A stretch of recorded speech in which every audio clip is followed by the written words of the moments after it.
All right, welcome to the class, to the Daily Miracle class with the daily lessons, the key lessons from the Course in Miracles.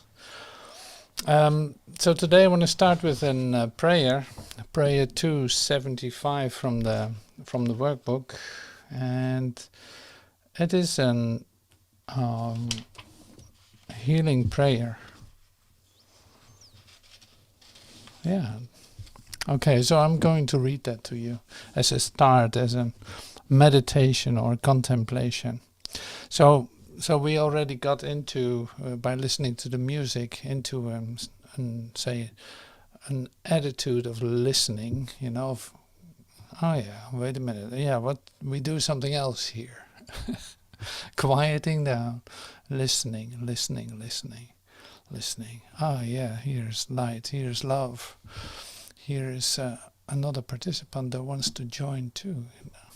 So it is like that, like quiet, listen to God's healing voice, because it speaks to me. It speaks to me right now. See, can you feel that? It's like shh, calm down. It's happening here. Like God's healing voice is speaking to me. Listen.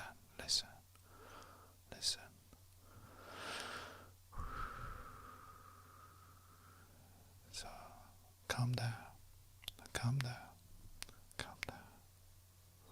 Listen.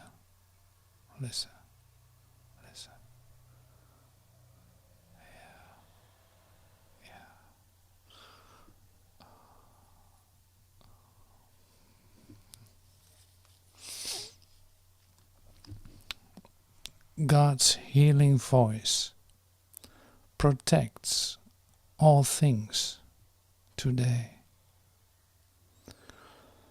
Let us today attend the voice of God, which speaks an ancient lesson, no more true today than any other day. Yet has this day been chosen as the time when we will seek and hear and learn and understand. Join me in hearing, for the voice of God tells us of the things we cannot understand alone, nor learn apart. It is in this that all things are protected. And in this the healing of the voice of God is found. In this the healing of the voice of God is found. Your healing voice protects all things today. And so I leave all things to you. I need be anxious over nothing.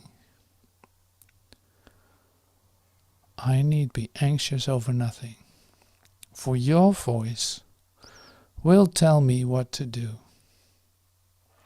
where to go, whom to speak to, and what to say to him, what thoughts to think, what words to give the world. The safety that I bring is given me. Father, your voice protects all things through me. God's healing voice protects all things today. Yeah, so we take this with us in that sense. We listen to that in all our doings, in our movements, in our thoughts. That is, it's being guided. It is being, we're moved to certain actions and certain things and certain people and certain, So that is going on. That is engaged. So we definitely use this today in what we read, in what will be said So God's healing voice protects all things. It protects all things. So that's a safety and security that you're looking for, that you want to be aware of, that is with you. So that's the main line through everything that we do today. So, and this was given me to share with you as an extension of this healing voice that is speaking to me.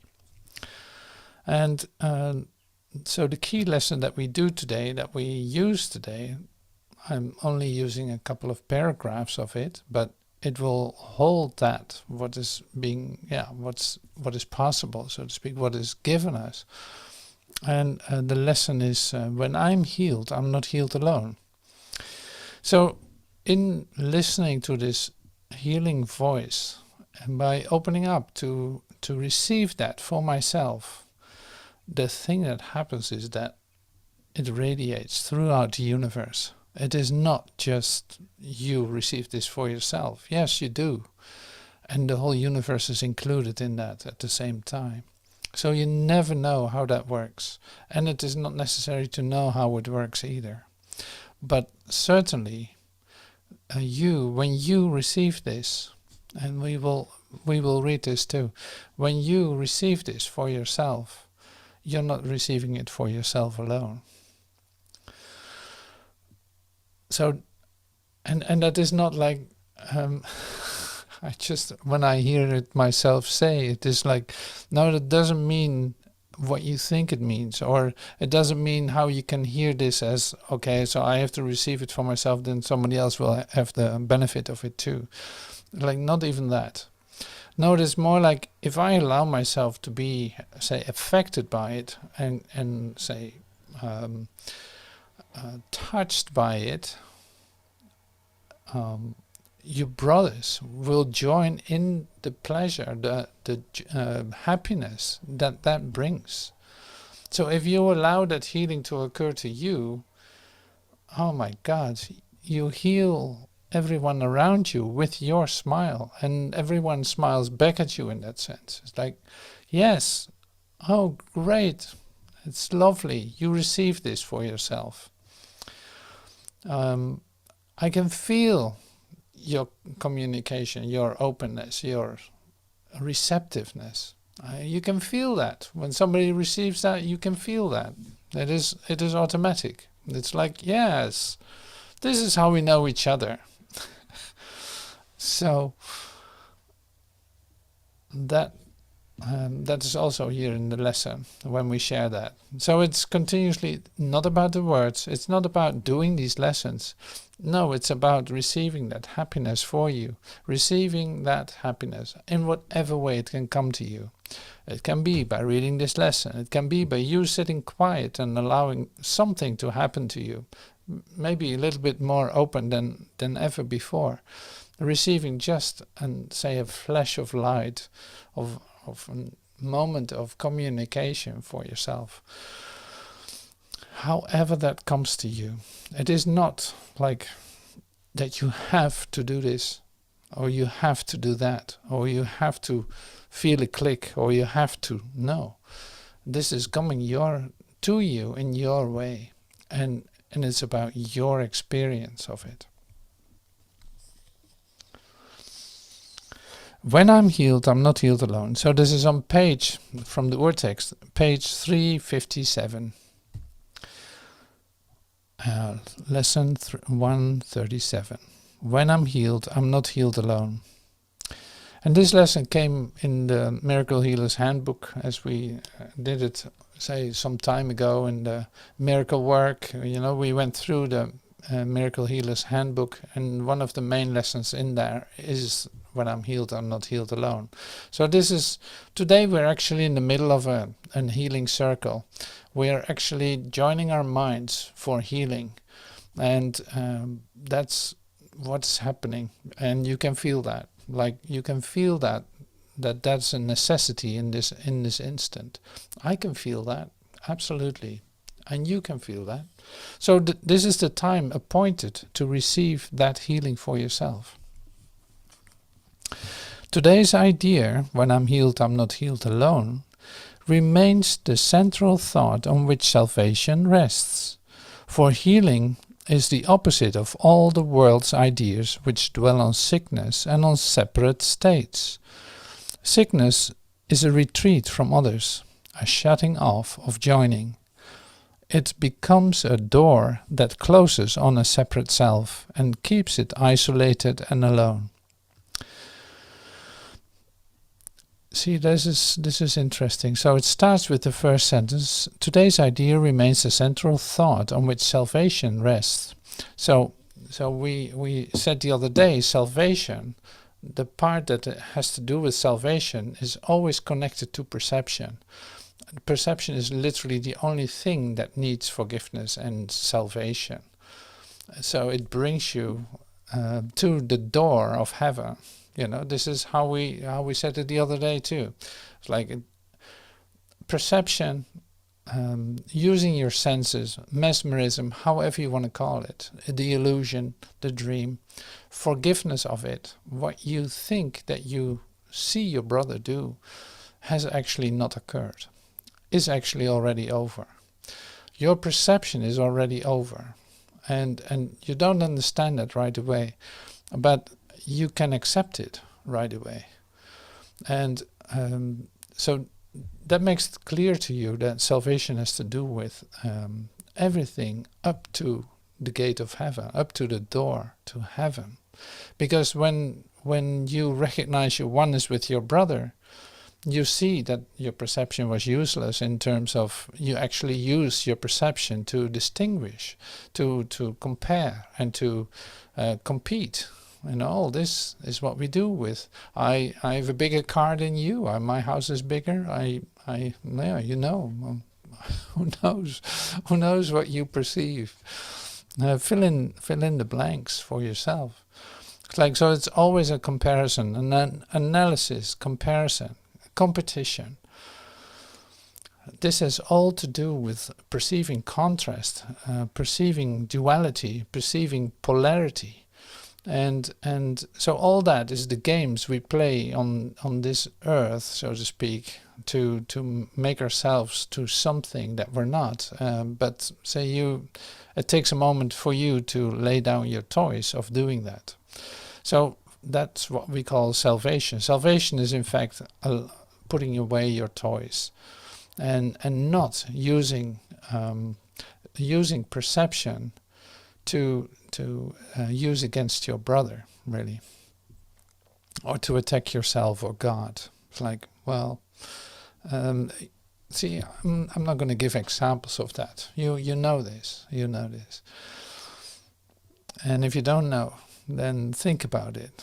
See how you use perception to attack yourself and your brother. Like, that's continuous. It's embedded in the idea of perception. You can only perceive differences with your senses. Otherwise you wouldn't see it. So, first sentence was a very important one. It brings us back to where we stopped last time. Today's idea remains the central thought on which salvation rests. For healing is the opposite of all the world's ideas which dwell on sickness and on separate states. Sickness is a retreat from others and a shutting off of joining. It becomes a door that closes on a separate self and keeps it isolated and alone. It keeps it isolated and alone. So it's like sickness is isolation. That's what it says in the next paragraph too. Sickness is isolation. So in fact you shut yourself off from communication with your brother, from having an experience of oneness with your brother. Now you choose your own, your own little space where you can suffer, in fact. So that is what is being shared here. Sickness is isolation. So I continue in paragraph 3. It is impossible that anyone be healed alone. In sickness must he be apart and separate, but healing is his own decision to be one again, and to accept his self with all its part intact and unassailed. In sickness does his self appear to be dismembered, and without the unity which gives it life. But healing is accomplished as he sees the body has no power to attack the universal oneness of God's Son. Sickness would prove that lies must be the truth, but healing demonstrates that truth is true.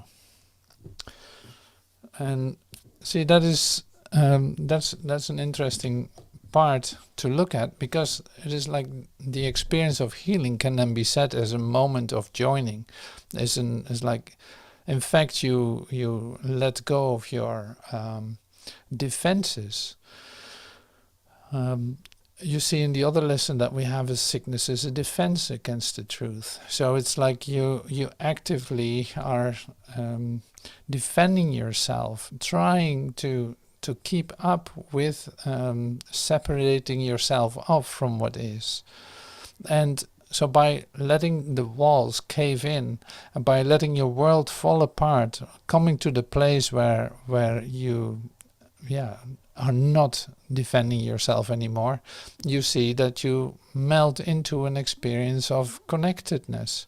See, this you can imagine too, maybe not achieve immediately, but you know that it has to do with it. So that it is very comparable in that sense to a feeling or a moment of forgiveness. If you are in a fight with someone and you have an argument, you have a conflict, and you come to the point where you think by yourself like, well, there's no use for me in having this. I'm gonna give up. I'm not going to defend myself anymore. I'm gonna just see if I can extend my love to this person instead of attacking.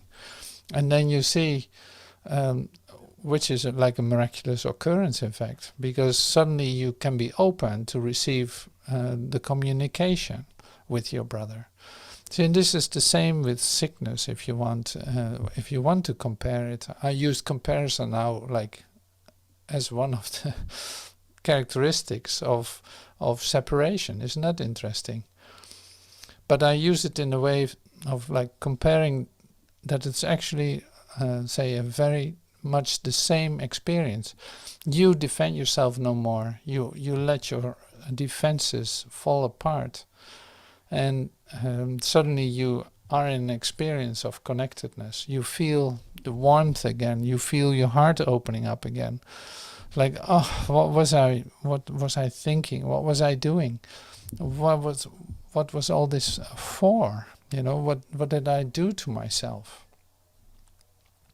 And sometimes that comes like way after you don't have any symptoms anymore, or when the relationship might be broken. Suddenly you come to the inside of, oh my God, what was I doing? I was fighting so badly, and now when I let it fall apart, when I let my ideas about it fall apart, I feel so much better. I finally can release my defenses, and that feels so much better. So then it is like here's a possibility to stay in this place where you continuously let your world fall apart, in fact, where you continuously stay in a state of forgiveness and not defending yourself and not thinking that you need to compare or to compete, but coming to the place where you feel that you want to extend the love that you are to your brother. So that is what we're talking about here.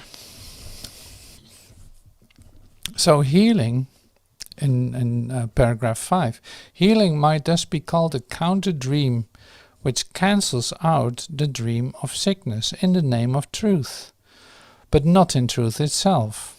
Just as forgiveness overlooks all sins that never were accomplished, healing but removes illusions that have not occurred, just as the real world will arise to take the place of what has never been at all.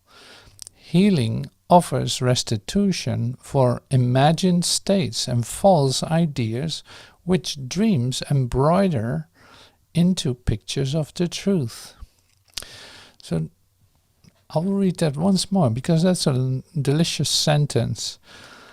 Just as the real world will arise to take the place of what has never been at all, healing offers restitution for imagined states and false ideas which dreams embroider into pictures of the truth.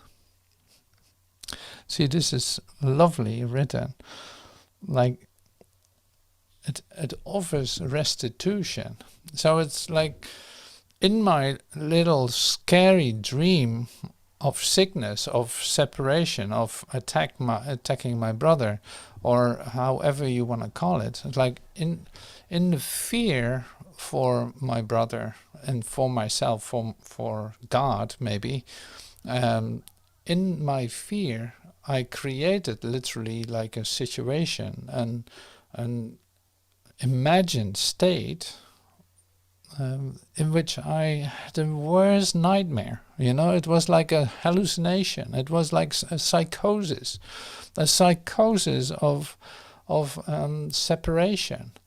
How scary was that? You know, and those who have been gone through say an illness or a sickness know exactly what I'm talking about, in the sense of, it is so scary. Suddenly nothing seems to be certain anymore, and you enter into a state where you actually don't recognize yourself, and you seem to be like completely thrown in a world that determines what you are and what is happening with you.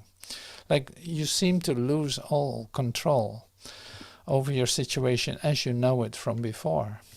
So here then, the healing part is then the counter dream, which allows something else to happen, in which you start to feel yourself again, like, and you feel your expansion or your communication again, and you feel that you're you come into a certain place inside yourself where you don't have to defend yourself, you don't have to hold anything up, but can just be whatever it is, something like that. You know, that's one way of expressing it, at least. So that I try to give it hands and feet, as you can tell. I try to make it so palpable and so easily recognizable, because then you know what I'm talking about. You know what this is about. See, and the thing is then, with the imagined state, that it is always based on, say, on the body, on perception, on time. Like, oh yeah, the illness that you have developed in the last blah blah years is the cause of that is this, and it will look like that, and your process of healing will be like this, and if you're lucky you get healed, and maybe not. So in other words, you enter into a place where everything is uncertain, but very much related to time. So you don't know if you have enough time to recover. You might end up dead. You know, that's another scary idea. You might end up dead in this nightmare of yours, misidentifying yourself with an object that you're proved by your own perception, by your own, say, projections. So that is a total nightmare. That is so scary, and you know this.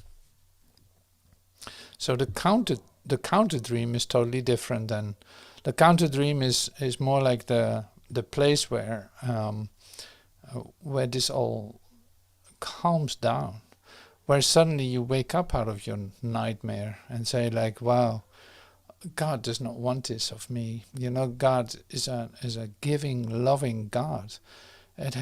What I am experiencing has nothing to do with that.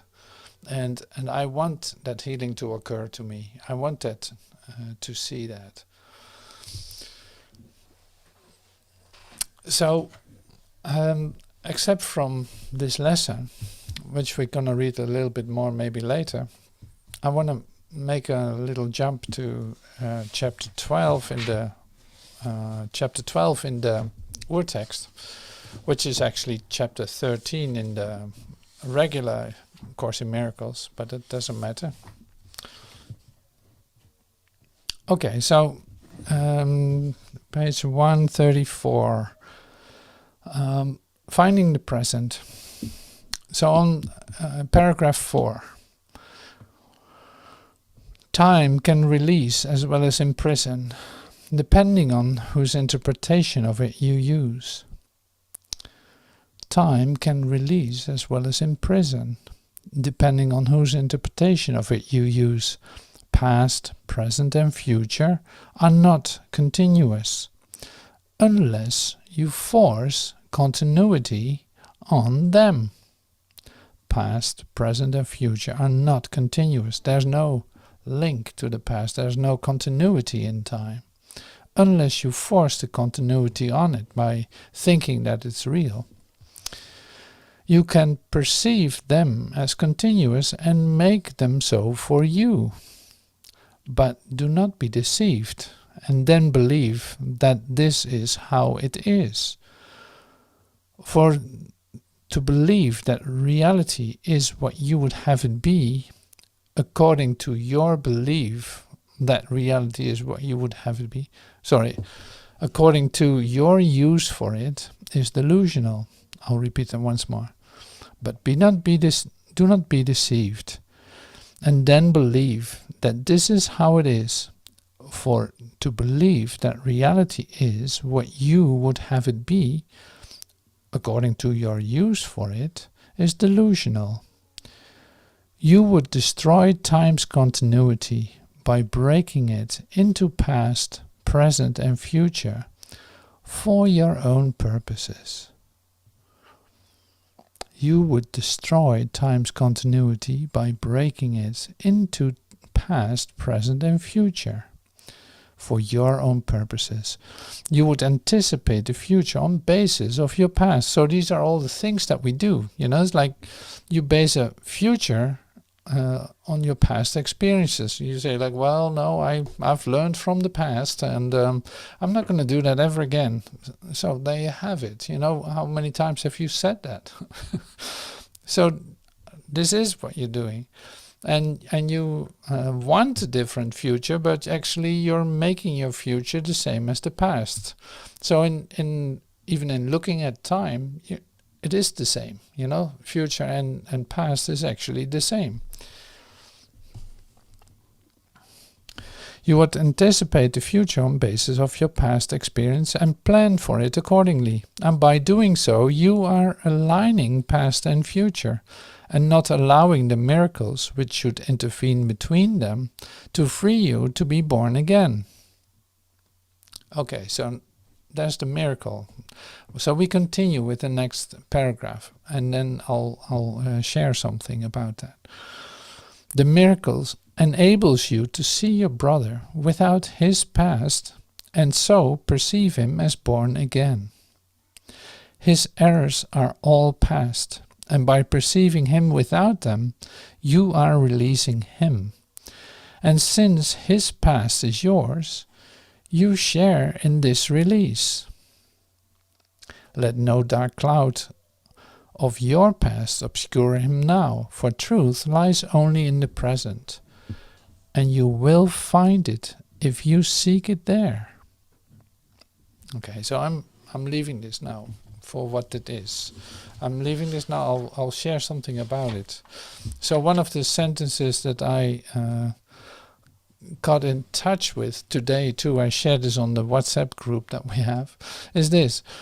And so from chapter 13 in the Urtext, all therapy is release from the past, and that is why the Holy Spirit is the only therapist. He teaches that the past does not exist, a fact which belongs to the sphere of knowledge, and which therefore no one in the world knows. He teaches that the past does not exist, a fact which belongs to the sphere of knowledge, and which therefore no one in the world knows. That to me is such an amazing idea. See, and here we come, in fact, back to the place where salvation works. Like salvation works up to the gate of heaven, because it has to do with perception, and entering into on the edge of it say, entering into the present moment is then also like entering into heaven, in fact, because suddenly you're able to see your brother being born again. You see your brother as he really is, and when you see that, it is like dissolving all ideas that you ever held about your brother, and you cannot but join with him. It's like a melt into oneness with him. So that is happening here, that is what's being put into words here, and I love that. It's like, even though we're not doing much with the part of knowledge, like that speaks of itself. It doesn't need an explanation. So all the work that we do, all the therapy as it is being shared here, all the therapy that's taking place by the Holy Spirit is the release of the past. The release of your past ideas about yourself, about God, about everything, your brother, and all that. So all the exercises that we do, all the forgiveness that we do, has to do with giving up an imagined state that we had, in which we think that our brother is separate from ourselves, and thinking that we're right because of what we see, hear, and think. That is in a nutshell the summary of healing and of say what is going on with the Course in Miracles. In fact, that is exactly the part that we look at. And enough to practice, right? So it is the curriculum. It is the curriculum that you go through.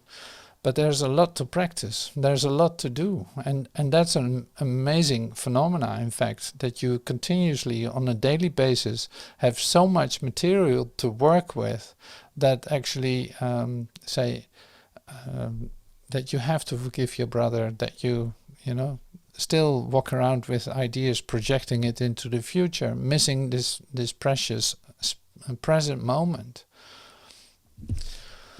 And walking around wondering, like, why am I not getting it? Or what's going on? What is going on in this healing procedure? Why am I not experiencing an holy instant? Or all these ideas. Like, certainly you hold on to something in the past if you don't experience that. Because if you let go of it, in that release, you already start to communicate. And so to discover that you're still holding on to something is very good to have in your awareness. Like, there must be something I'm still holding on to because I'm not experiencing it in a way that I know to be true, that really aligns me with God, with light and love. So that's why this is a great course in that sense, because it really deeply digs into the idea, no, there is no past, no, there's no future, no, this moment is all that there is.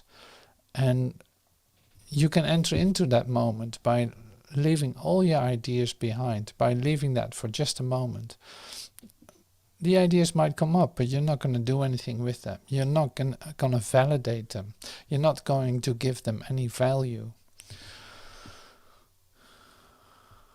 See, and then in fact it is healing you, not alone. If like, it's really also an interaction with your brother. If you are not engaging with your brother in the way that you used to as a human being, then you already shine your light, in fact, to your brother by not responding in the socially acceptable way that you expect of yourself to respond, as being taught by yourself from your human nature. So you're not going to respond to that in that old way. No, we'll do it different. We say, just like we started with the prayers, like, we do this differently. It is listening. It is feeling that you're guided, seeing that no, nothing is what it appears to be. No, the scene that you walk into, the place that you go to, that you feel moved to go to, is not what you think it is. And what you have to do there has nothing to do with what you think that you have to do there. So that works as well for the grocery store, as the butcher, as the who knows where you go, the gas station guy. So you never know why you do the things that you do. In that openness, every place becomes a miraculous place. Every ground becomes holy ground. That makes it different, because you allow it to be different. You're not going to say copy and paste the past on it. So that's why I always emphasize a lot, say especially at the beginning of our sessions, like, okay, this is a new moment, we start all over again. It's like, it's right here, nothing else is occurring, there is nothing else going on, nothing happened before, nothing will happen in the future. Here we are. This is it. Be present here. Allow your brother to reveal himself to you. Don't think that you already know who is. It's like, that's for a human being that goes automatic. You have an idea about your brother when you trust your eyes and your thoughts about him. Then you know exactly, and you call it even, say, knowledge about people wise, or whatever you want to call it. I don't know the regular name for it. But it's like you think that is knowledge, or the common knowledge that we share as human beings. The common knowledge is not knowledge at all. No, it's an idea based on the past. So, no, there is no common knowledge in humanhood. There's no common knowledge. So everything is fresh and new if you allow that to be that way. That will change your world. That will radiate all through the universe.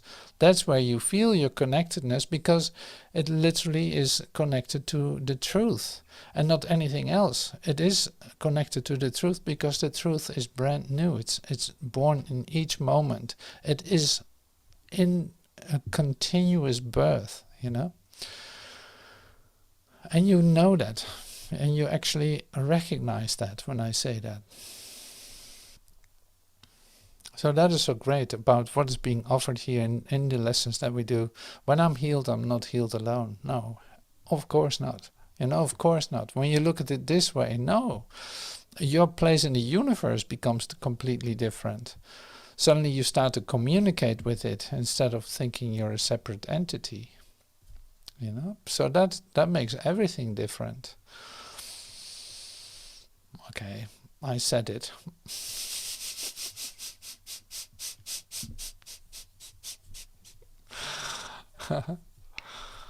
Like, what was that again? Well, no, okay, so let's keep it simple. There's no past. So you don't see anything with your eyes and ears. Don't believe what you see. Don't believe what you hear. It has nothing to do with reality. So cancel out your perception and you enter into knowledge, in fact. Cancel out your perception and you forgive your brother, because you actually see him for who he is. He's lovely. He's a great brother. Look at him or her. Look at her. It's like, wow, this is a star. My eyes are opened. I can see it. Oh, well, it's even too much for words. Like you join with one another automatically when you recognize that.